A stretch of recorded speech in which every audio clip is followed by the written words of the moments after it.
அமைச்சர் நேரு அவர்களுடைய இடங்கள் எல்லாம், அவருடைய தம்பி தங்கச்சி அவரோட சம்பந்தப்பட்ட இடங்கள் எல்லாம் இடி ரைடு, நிறைய டாக்குமெண்ட் பணங்கள் சிக்கியிருக்கிறதாக செய்திகள்ல பாக்குறோம்.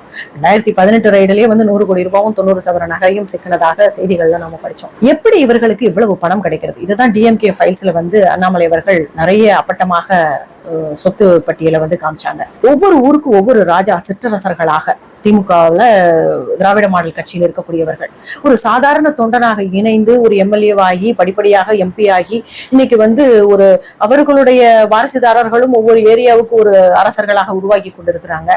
எப்படி சம்பாதிச்சாலும் இவ்வளவு பணம் எப்படி அவர்களுக்கு வந்தது? மிகப்பெரிய infrastructure, company, colleges, medical college, பள்ளிக்கூடங்கள், எப்படி அவர்களுக்கு இதையெல்லாம் சோர்ஸ் கிடைச்சது? இதனாலதான் அரசியல்வாதிகளை அரசியல்வாதி அப்படின்னாலே ஒரு கரப்டட் ஊழல்வாதிகள் அப்படின்னு மக்கள் மனசுல பதிய வச்சுட்டாங்க.